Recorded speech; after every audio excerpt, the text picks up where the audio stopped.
The Addiction Podcast, Point of No Return. Hello. Welcome to the Addiction Podcast, Point of No Return. My name is Joni Siegel, and I'm the host for this podcast. Today's episode is episode number 217, and I'd like to give a shout out to my husband, Steve, who's the producer of this podcast, because he doesn't show up on the video like I do or on the audio. So shout out to Steve Siegel, the producer of this podcast. If you have a story that you would like to tell about your involvement with helping to solve the addiction problem, or if you are a recovered addict yourself and would like to tell your story, please reach out to us. We have a Facebook group, The Addiction Podcast, Point of No Return. We have an email, theaddictionpodcast@yahoo.com, and we have a website, theaddictionpodcast.com. So feel free to reach out to us if you have a story you would like to share with our listeners. Today's episode is going to be an interview with a gentleman that we interviewed way back, probably in the first year that we were podcasting, back in 2017. And he is a recovered addict who gives back in quite a unique way. Unique to a lot of the people, or unique from, I guess would be the right way to say it, from a lot of the people that we interview on the podcast. While many of them give back and help others, he does it this guy does it in kind of a unique way. His name is Brandon Jordan. Brandon Jordan has been a professional musician all of his adult life.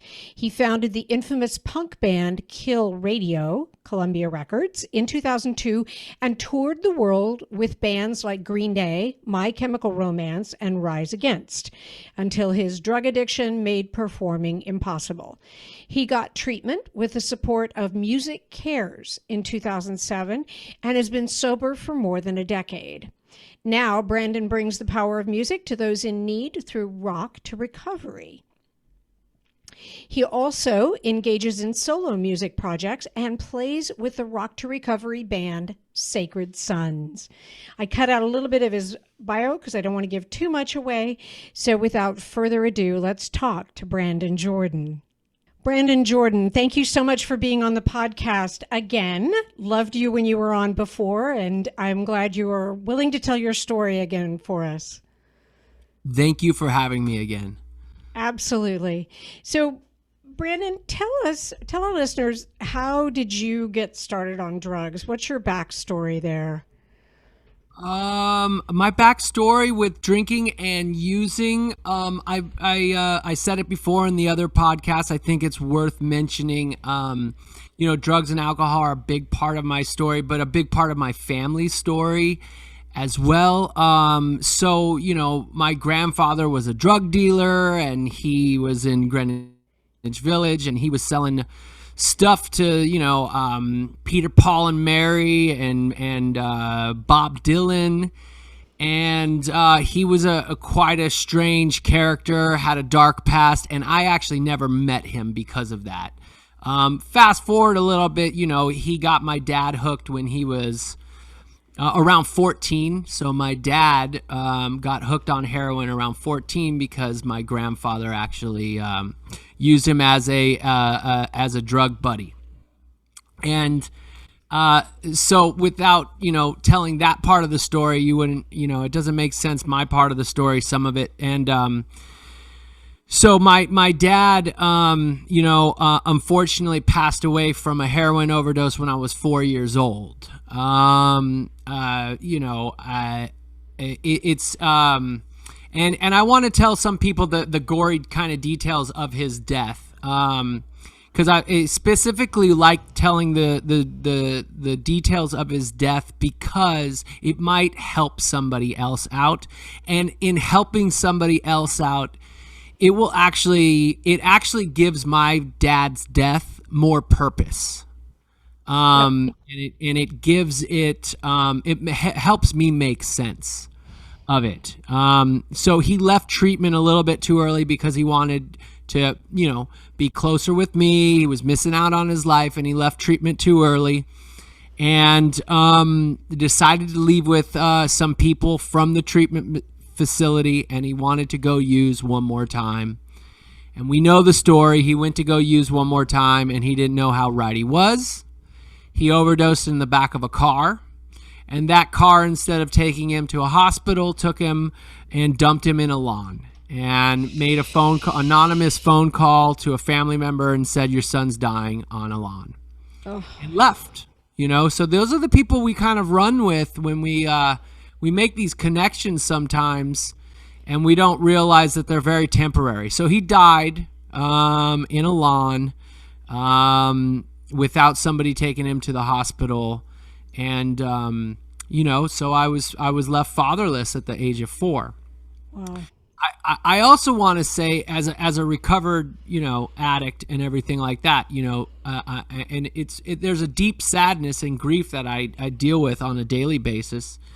In fact, becoming a father myself, I've had to deal with it more often. It's actually come up. But there is a bright side of my dad dying when I was 4 years old. And I want to say is that I have a lot of friends who have addicts for fathers or mothers who are continually wounded by those parents over and over and over again through the decades. And so the bright side of my dad dying when I was 4 years old is he left a huge wound that I've spent a lifetime trying to, heal from, but it doesn't get re-wounded by him. And I just want to say that in recovery, we can have these tragic things happen and we can still find a way to balance out, a way to find positivity in there. Because there are some people I know who have had their father or their mother in their life for a really, really long time and have more memories, but they also have more bad memories too, and they have more wounds. So, so I tell this story different ways on different days, depending on how I feel, But I miss him.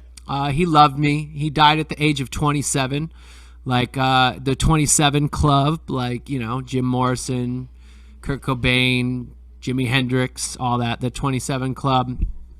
And, he did leave treatment too early, and he missed out on the next, 36 years of my life, And meeting your son.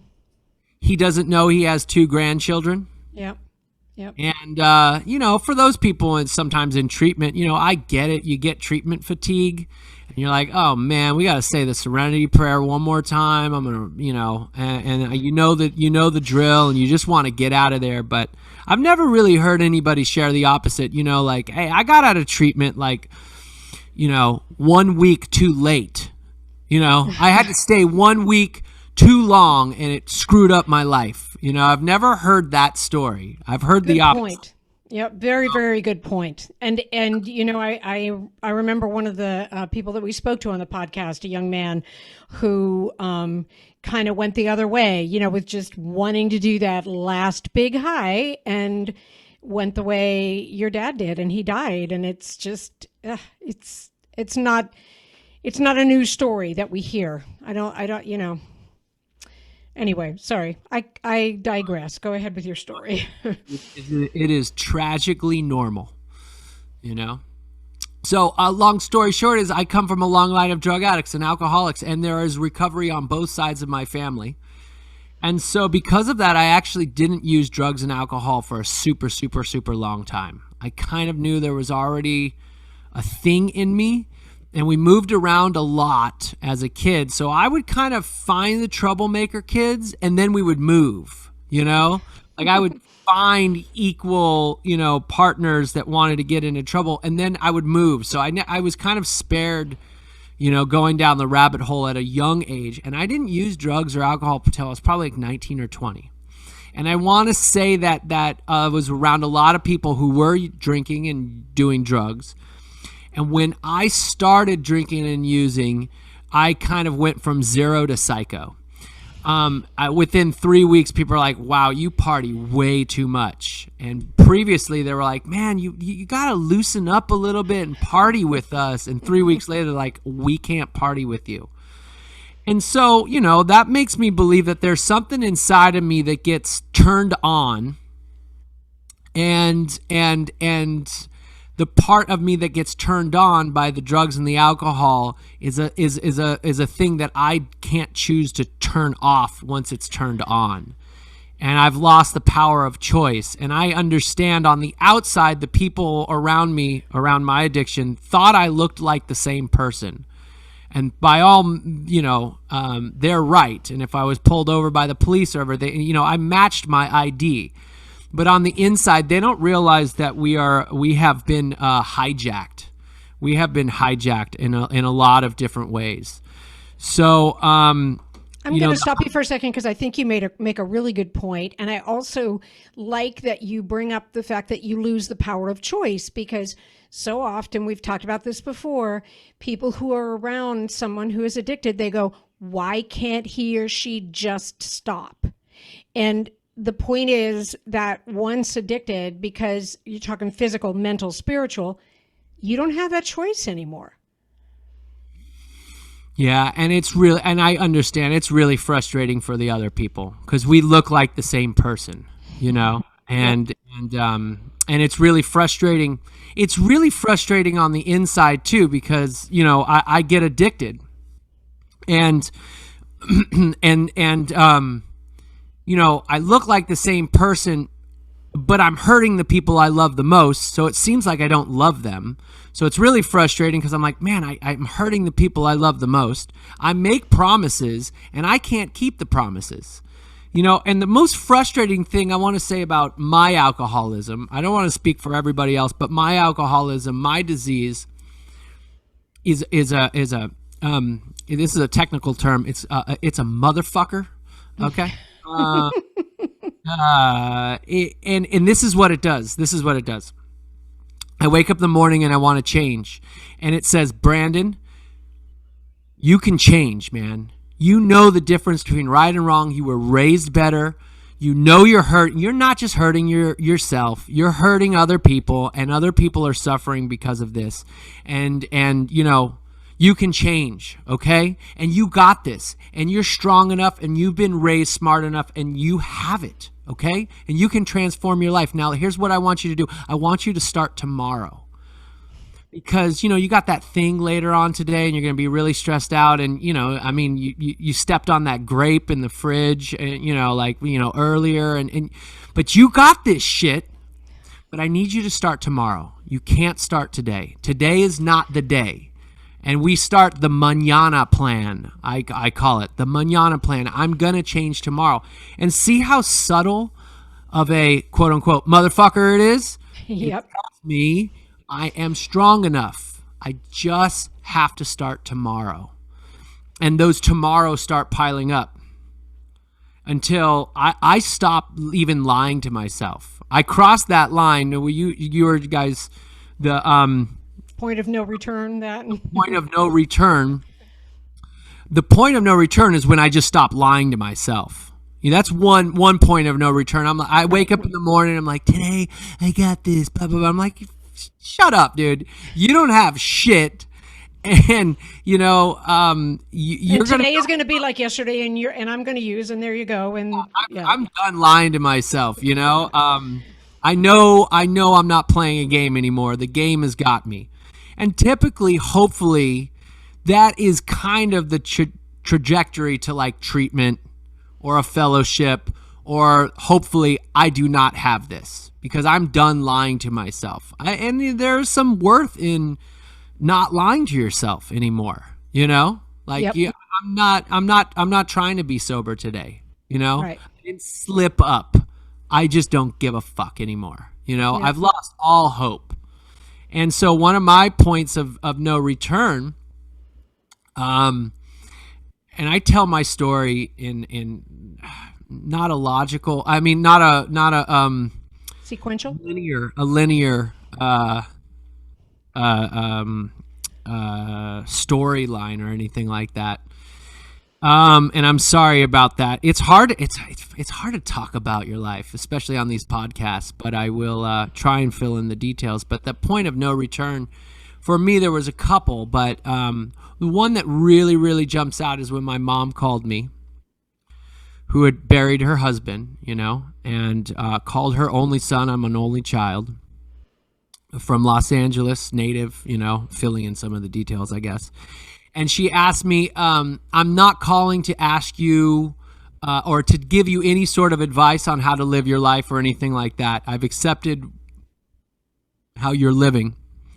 And she asked me, would you like to be buried or cremated when I get the phone call that you're dead? Oh my. Oh, I'm a mom.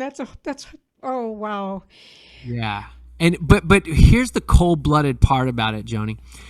She was not like crying. Right. It was a fact. Yeah. Right? That's what makes me sad, that it was a fact, that was something she needed to know, to plan on, because you're going down that road. You're going to die. So what would you like me to do after you die? Yeah. That's what makes me sad. It was just a form to fill out. Like, dude, I need to get this information from you before I get the phone call. And that was a pretty huge wake-up call. I got clean and sober 3 weeks later. But also the point of no return, man, listen, there's programs out there. I got involved, through Needle Exchange. They offered me to go to a place called Tarzana Treatment Center out here. And I detoxed on a county bed, and then they sent me to a county rehab facility called Acton, which is one of the largest. It's actually being shut down right now, so it's being shut down next month. But it's one of the third largest rehab facilities in the world, I think. I forget all the stats on it, but at one point in time, it was the largest rehab facility in the world, like in the 50s or 60s. This was 300 people in the woods, and they put me up in the winter. My sobriety date is 10/15/07. So if you do the math, that's a little over 13 years of sobriety. Wow. Which officially makes me an expert on nothing. I'm not a saint. I'm not a guru. I'm not an angel. I want to be clear. Like, my sobriety date, it does not make me a saint, a guru, or an angel. I'm literally somebody who wants to put his head on the pillow tonight and be proud of his behavior. That's job number one, and when I'm in recovery, I can put my head on the pillow and be proud of my behavior. But so the county of Los Angeles and its taxpayers paid for me to detox. They paid for me to live for 3 months out in the woods, kind of the deserty kind of woods, for free. And so it's kind of public health care right there, public funds that really, really put me up and put me in a safe place. And it's really sad to see that place go, because at that point in time, I had nowhere else to go. Seriously, what are they going to do with people who need that kind of treatment if it's closed down? That's a great question. I just found out that Acton is closing, and there was another program called Warm Springs that was specifically just for males, and then the Acton was co-ed. So it's closing down. I don't know what's going to happen with it. But if you're a taxpayer of Los Angeles County, thank you for being part of my recovery. And listen, I can forget that. I can forget that moment where it took somebody from Needle Exchange and Tarzana Treatment Center to be able to say, hey, listen, I could get you a county bed if you want to get help, and mixed with that moment and what my mom said, and I had a bit of recovery to realize, I just, like, if I go from sober to trying to manage it, I don't know how to manage it, guys. I really don't. Like, the most honest probably thing you're probably going to hear me say today, I really like getting high. Mm-hmm. I do. I don't remember. I do not remember what I had for lunch yesterday. I remember exactly what I was wearing and who I was with and what the weather was like the last time I got high. And that was 13 and a half years ago. Like, I'm wired to remember that shit, right? Yep. I like getting high. Mm-hmm. I'm not going to lie about that. But I kind of lost my train of thought. I was going somewhere with that. What was I saying? Well, let me just interrupt for just a second.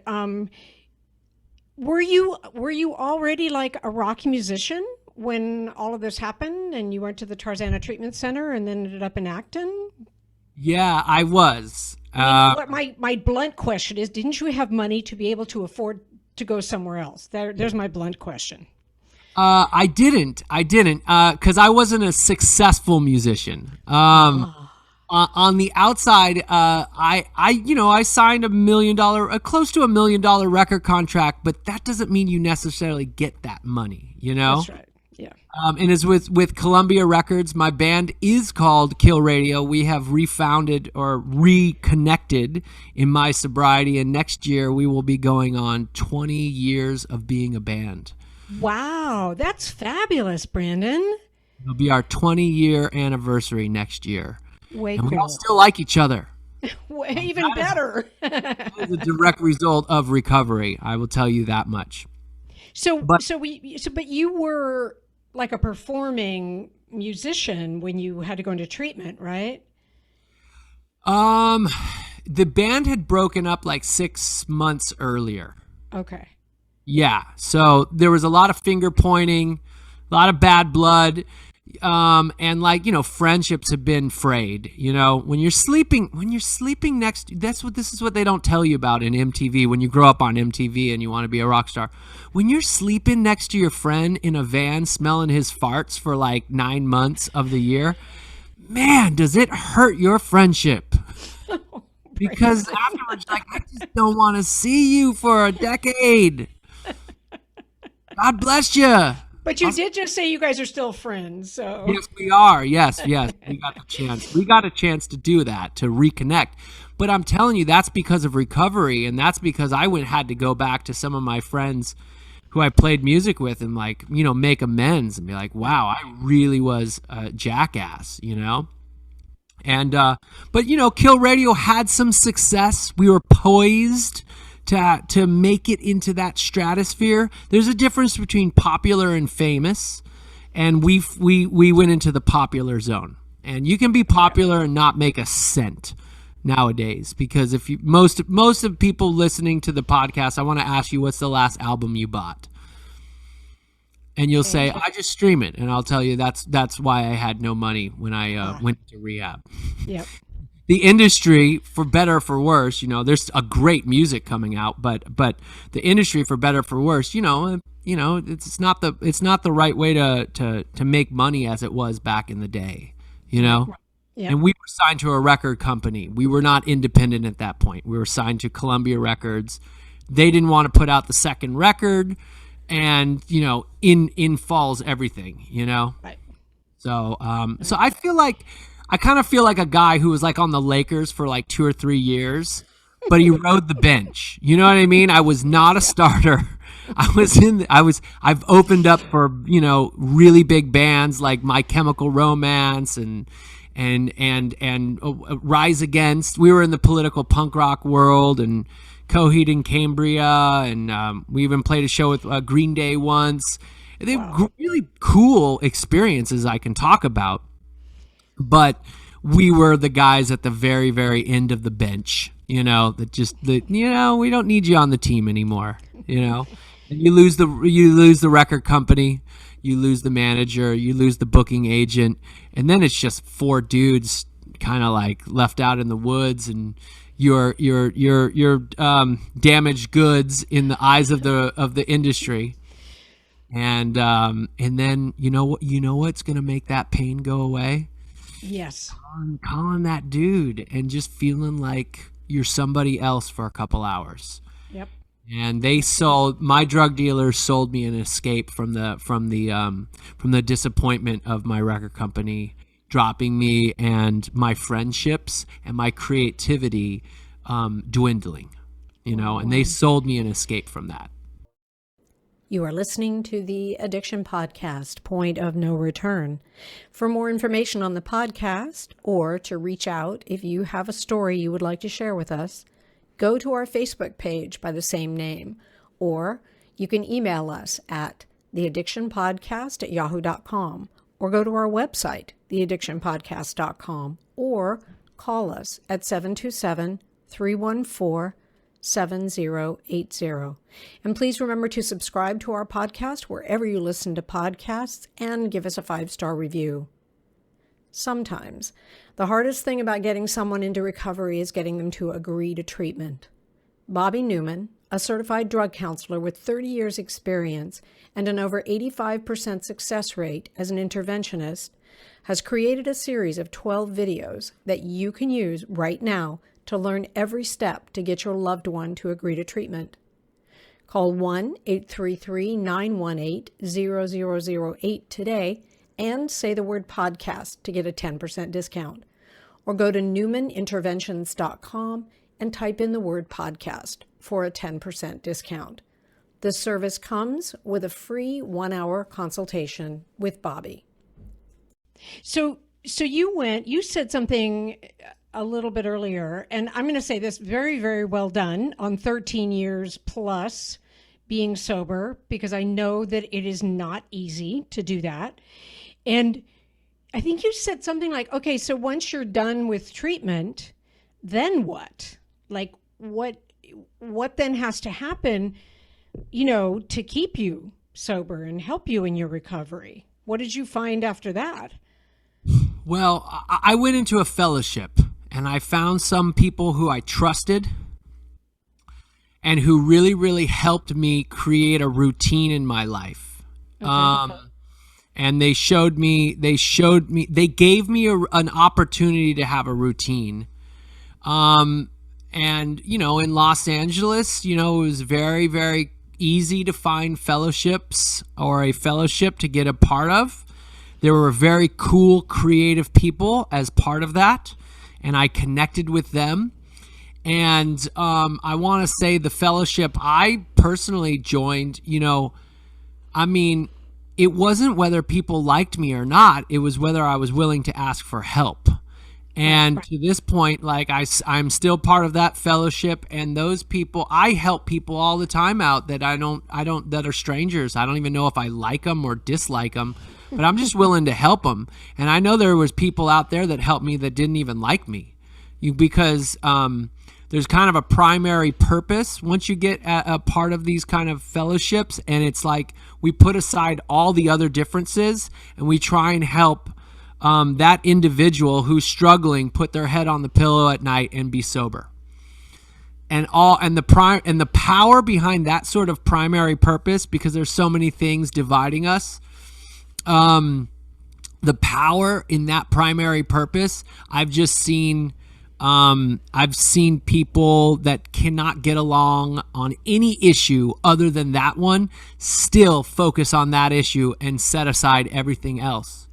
That's huge. That's huge. But that's the way you have to approach it. Is it doesn't matter what color you are, what your religion is, or what kind of music you like to listen to. What matters is you need to be clean and sober, and how can I help you do that? Exactly. The power in that has transformed more lives than I can think, Yeah. And that's, because some of these fellowships have traditions, they're not as structured as you think, because, you can come and go as you want, but they do have some traditions. And one of the traditions is we have a primary purpose, and we're not here to talk about any of that other stuff, Right. So what you said is what to do after treatment is I didn't do it alone. Right.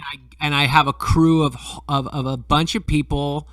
In my first year of sobriety, I reached out to people and I got vulnerable and I asked for help. And those people had experience because they had asked other people for help. Right. So they were willing to show me how they were given help. And to this day on my phone, I can call at least 5 or 6 people that were at the first couple meetings I went to. Wow.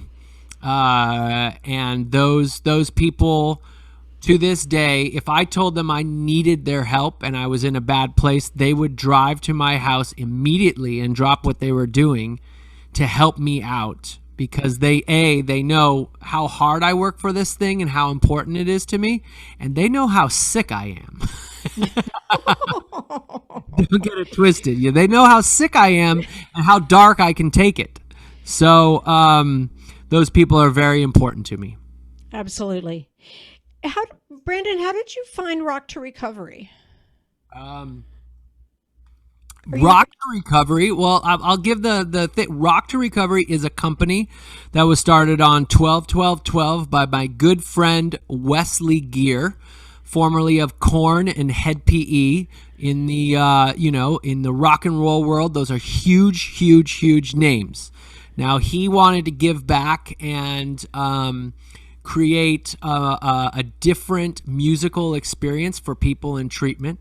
He wanted to put instruments in people's hands and play music as a band. And typically music therapy is a little bit more about talking about music and the effects, and there's still a middleman.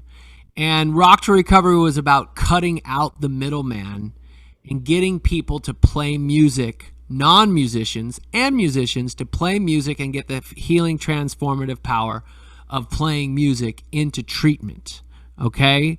And he started that all on his own. I think the first sessions were actually in 2013 down in Orange County. And the other thing I just want to say about what Rock to Recovery does is, like, we involve people with the power of music. We don't want people to be impressed with the power of music. We want them to be involved with the power of music. Just like I don't want people to be impressed with my recovery. I want them to be involved in their own. Good point. Very good point. Yeah. So we cut out the middleman. So Wes comes from band background, and he's putting together these mini bands in garages and in treatment centers all over, and we create bands and write songs with non-musicians and musicians in every single session. So once it took off, what is he going to do? He's going to start reaching out to other guys in bands, and he reached out to... Did you know him before? I did not know him. Okay. No, he reached out to my friend Sonny Mayo, who's been in some huge bands, Snot, Ugly Kid Joe, and Seven Dust, and he reached out to my friend Sonny Mayo, who then reached out to me and said, you two should meet each other. And we met each other, and he trained me and showed me what the unique thing that he was doing, and teaching non-musicians how to play music, in a very, very fun way. And I started doing it in 2014, and I've been doing it ever since. I can say I've probably written over 5,000 songs in the last 6 or 7 years. Wow. Yeah. That's awesome. And I like the whole concept of Rock to Recovery. We've had Wes on the podcast a couple times, and you're right, it's different. It's not like using music or like art or something like that as therapy. It's more getting involved in it and getting immersed in it and doing it yourself, which is huge.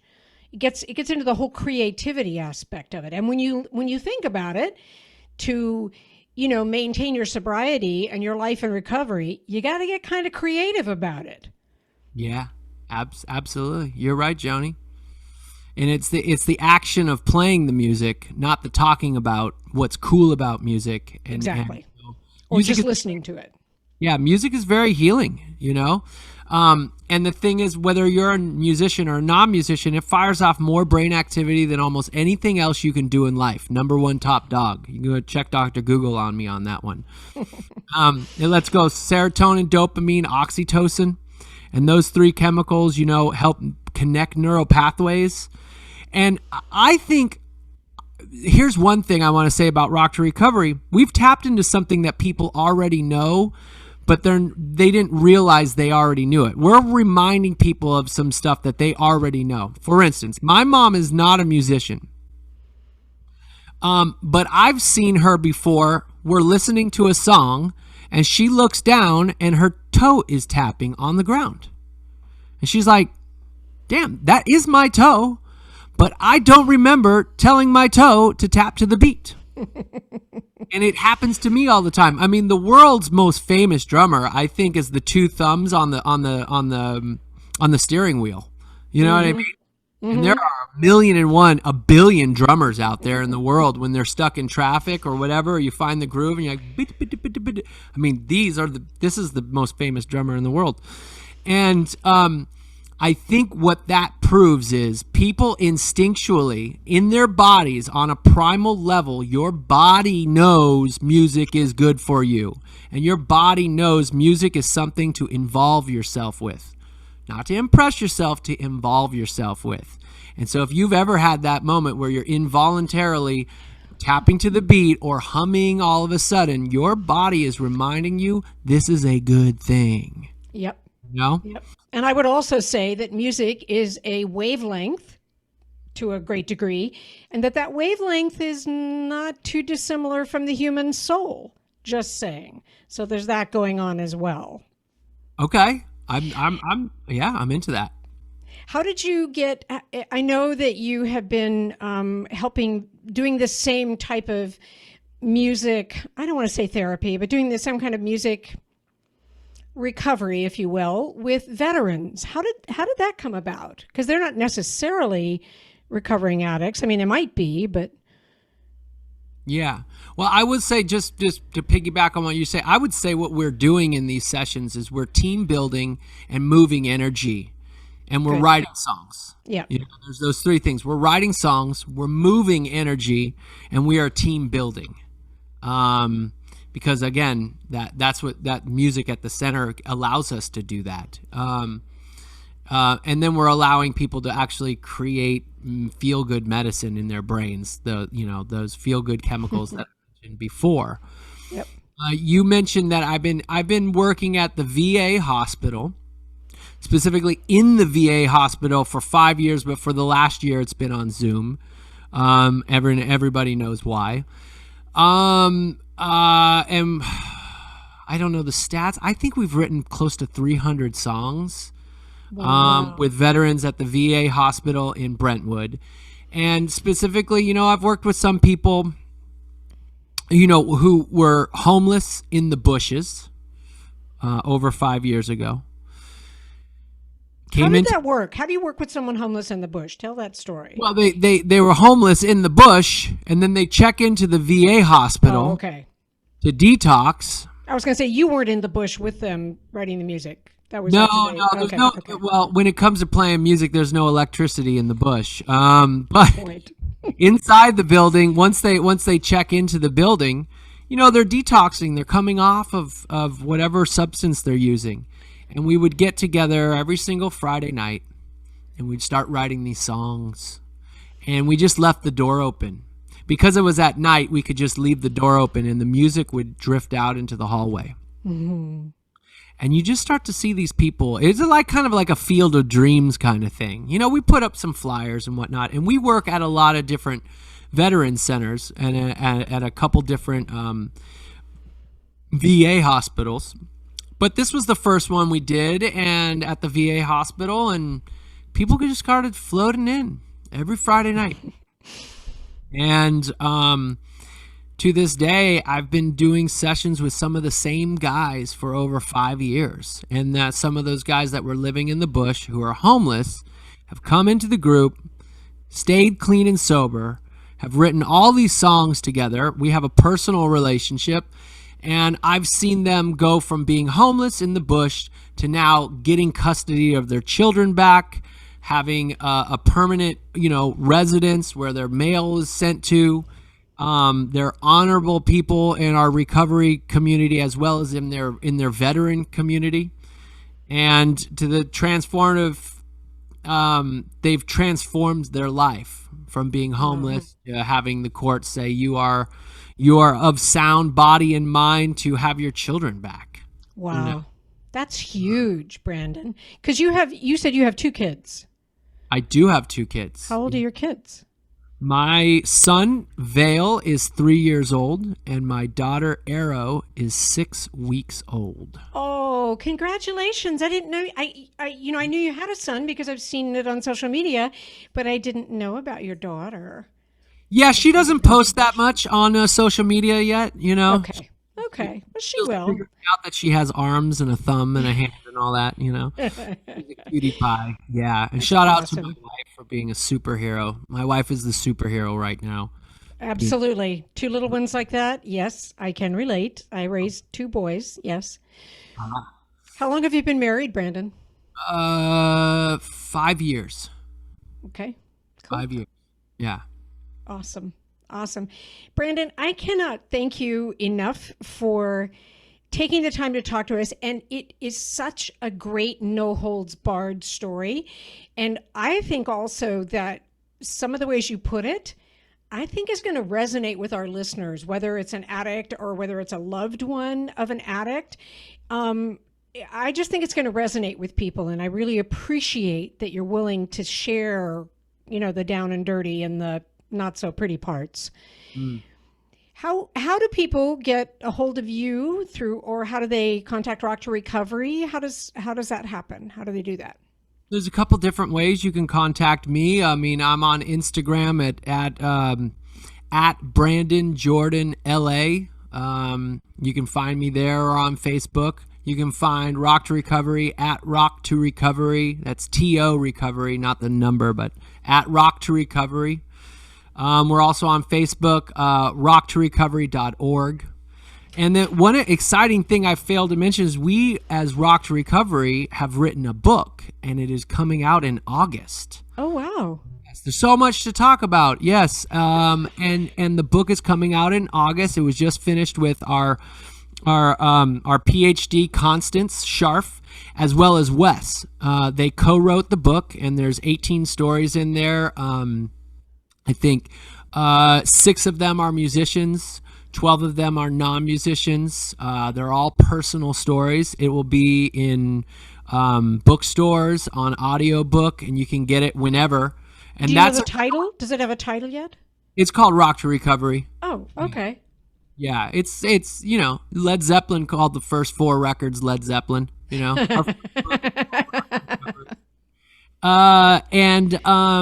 it just talks about how music heals across all spectrums and different aspects. And it is very inspirational, and it's very true.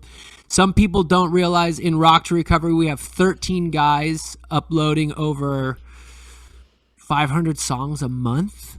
We were writing 500 songs a month as a company. But we lost one of our musicians to overdose. I'm so sorry. 2.5 years ago. His name is Christian Heldman, and he had a secret, and he did not. He held on to that secret a little bit too close, and he overdosed. And we get to tell his story in there, how many people he helped, but he was still hurting himself. Yeah. So we tell the whole spectrum of the story, the light, the dark, everything that's going on, and I think people will have a great understanding of what we do because of that, and to be able to tell the stories, because I have these amazing stories I can tell you, right? That can't be told because of a HIPAA violation. Right. I have a ton of stories I can tell you that would land me in prison, and then my children and my wife would be at the end of the freeway exit asking for money. So I can't tell you all those stories, and that's why we kind of made the book, so people can understand what we've been doing in these medical centers. That's awesome. Well, if you will keep me posted, or Steve posted, on when the book is going to be published, we will for sure, mention it in our weekly email, because obviously this interview will go up way before August. And so we send out an email every week, and I would be more than happy to include, the book and the link to buy the book when it comes out. Ronnie, we appreciate that. Thank you. Oh, absolutely. Oh, I had a question and I completely oh, nope. Never mind. Sorry, I have to cut all this out. I can't remember what I was going to ask you. But thank you. Thank you again so much for taking the time to talk to us today and being willing to share your story. I really appreciate it. I really appreciate the opportunity to be on your podcast for a second time. Yes. Yes. And hopefully we'll have the other guys from Rock to Recovery talking about the book when it comes up. That'll be in August when it's published. So we should have another conversation. I think so. We could have more than I mean, I love just having you on, and I love just having Wes on, but we could have a group of you on. I think that would be cool. Yeah, I think that would be fun. At least our doctor, Constance Scharf, and Wes, because they wrote the book, and but they actually used a picture of me performing on the front cover, and they did say I should kind of throw that out there. Yes, I am. From one of our Rock to Recovery concerts, and what some people don't know is Rock to Recovery actually throws some of the largest sober music events in the world, and we've been throwing it every single year.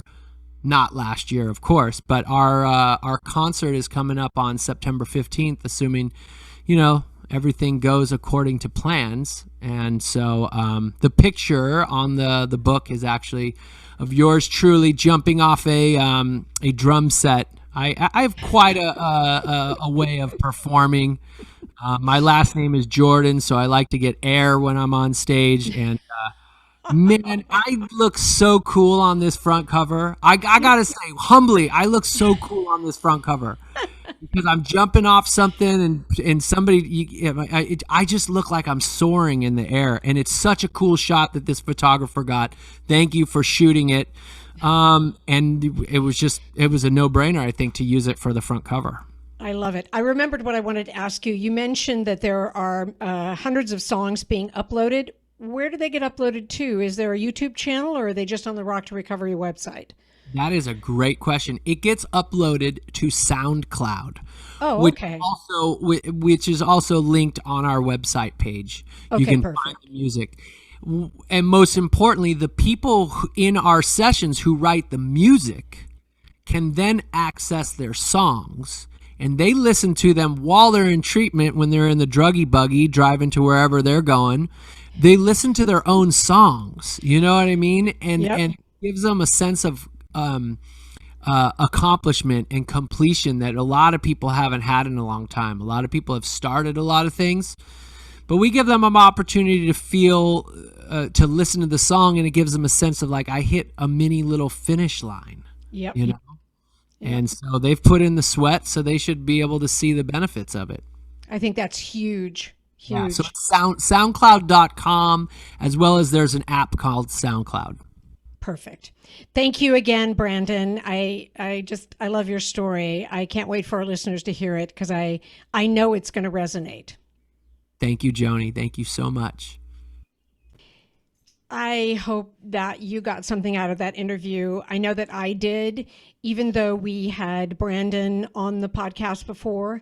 He said a lot more in depth about his own recovery. I just wanted to let you know that Rock to Recovery actually operates pretty much up and down the West Coast. They have a group in Washington, Oregon, Northern California, Southern California, San Diego, and they also have an organization in Nashville. The whole concept of the Mañana plan, I will just start tomorrow.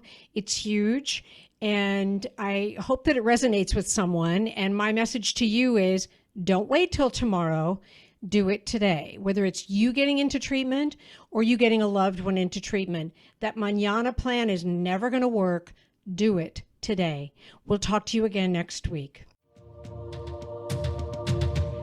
You have been listening to the Addiction Podcast, Point of No Return. For more information, reach out to us on Facebook or go to www.theaddictionpodcast.com. Our email is theaddictionpodcast@yahoo.com.